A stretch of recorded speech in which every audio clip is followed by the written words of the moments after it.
بسم اللہ الرحمن الرحیم، رکوع نمبر 17 کا آغاز ہوتا ہے۔ سورہ نحل چل رہی ہے اور آیت نمبر 77 ہے۔ اللہ تعالیٰ ارشاد فرماتے ہیں وَلِلَّهِ غَيْبُ السَّمَاوَاتِ وَالْأَرْضِ۔ اللہ تعالیٰ نے کتنی بار بار بار مجھے اور آپ کو کیا کیا نہیں کہا۔ میرے رب نے پھر کہہ دیا کہ تمام غیب آسمانوں کے اور زمین کے صرف میرے رب کے لیے ہیں۔ تمام کے تمام غیب اللہ کے لیے ہیں۔ کوئی غیب کا علم نہیں رکھتا، کسی کو کچھ نہیں علم۔ وما امر الساعة الا كلمح البصر او هو اقرب۔ اللہ تعالیٰ فرماتے ہیں کہ اور قیامت کا معاملہ پلک جھپکنے جیسا ہے یا وہ اس سے بھی زیادہ قریب ہے۔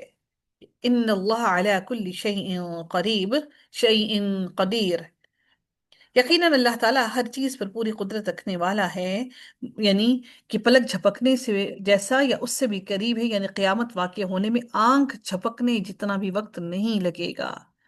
مطلب جتنی دیر میں ہماری آنکھ جھپکتی ہے اتنا بھی وقت نہیں لگے گا۔ آپ صلی اللہ علیہ وسلم نے فرمایا دو آدمی کپڑا بچھائے سودا بازی کر رہے ہوں گے اور ابھی وہ اس سودا بازی اور کپڑا لپیٹنے سے فارغ نہ ہوں گے کہ قیامت آ جائے گی، اور ایک آدمی اونٹنی کا دودھ لے کر جا رہا ہوگا اور ابھی یہ اسے پینے نہ پائے گا کہ قیامت آ جائے گی، اور ایک آدمی اپنا حوض لے پوت رہا ہوگا لیکن ابھی نہ اس میں پانی بھرا ہو جائے گا اور نہ پیا جائے گا کہ قیامت آ جائے گی، اور ایک آدمی کھانے کا نوالا اپنے منہ کی طرف اٹھائے گا اور ابھی اس نے وہ منہ میں نہ ڈالا ہوگا کہ قیامت آ جائے گی۔ اچھا، اس سے مراد ایک تو آپ دیکھیے موت بھی، جو انسان مر گیا اس کے نامہ اعمال بند ہو گیا، اب وہ بس انتظار میں ہے اس قیامت کی گھڑی کے۔ میری اور آپ کی زندگی بھی کی حقیقت بھی بس اتنی ہی ہے۔ جب قیامت آئے گی تو مہلت کا وقت ختم ہو جائے گا اور لوگ اپنی قبروں سے اٹھ کر حشر کے میدان کی طرف بھاگ کھڑے ہوں گے۔ سوچیے اس لمحے کو، اس وقت کو، وہ افراتفری کا عالم۔ یہاں پر اگر کہیں فائرنگ شروع ہو جائے وہ تو قیامت کی گھڑی ہے۔ یہاں دنیا میں تو اگر کہیں فائرنگ شروع ہوتی ہے تو ہم کہیں کسی دیوار کی اوٹ لیتے ہیں، کہیں بھاگتے ہیں، ادھر ادھر چھپتے ہیں، کہیں کسی سیڑھیوں کے نیچے، کوئی کسی پل کے نیچے، کوئی کسی جگہ کے پیچھے، کوئی کسی درخت کی اوٹ میں چھپنے کی کوشش کرتا ہے۔ تو قیامت میں تو ہم جہاں مرضی بھاگ دوڑ لیں، ہم تو کہیں نہیں چھپ پائیں گے۔ چھپیں گے کس سے؟ وہ رب جو اللہ نے بار بار کیوں کہا کہ وہ غیب آسمانوں کے زمین کو جانتا ہے، کہ ہم کہاں چھپیں گے؟ جب کوئی گناہ کر رہے ہوتے ہیں تو یہ دل خوف میں کیوں نہیں آتا؟ اس دل میں یہ خوف کیوں نہیں آتا کہ اللہ دیکھ رہا ہے؟ دنیا سے چھپ کر رہے ہیں۔ دنیا کی کیا حیثیت، انسان کی کیا حیثیت کہ جس سے چھپ کر ہم گناہ کر رہے ہیں، لیکن وہ رب جو ہمیں اور مجھے اور آپ کو دیکھ رہا ہے اس سے کہاں چھپیں؟ اتنے بڑے اس رب کے سامنے ہم کیسے نڈر ہو کے گناہ کر جاتے ہیں؟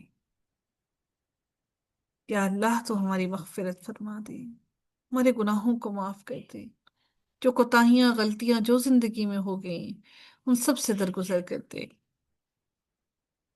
اللہ رب العزت پھر مزید فرماتے ہیں واللہ اخرجکم من بطون امہاتکم لا تعلمون شیئا وجعل لکم السمع والابصار والافئدہ لعلکم تشکرون۔ اور اللہ تعالیٰ نے تمہاری ماؤں کے پیٹوں سے تمہیں نکالا کہ تم کچھ بھی جانتے نہ تھے، اور اس نے تمہارے لیے کان اور آنکھیں اور دل بنائے تاکہ تم شکر ادا کرو۔ اللہ تعالیٰ نے ان تینوں اعضاء کا ان کے فضل اور شرف کی بنا پر خاص طور پر ذکر کیا۔ ان تینوں چیزوں کا، آنکھ، کان اور دل،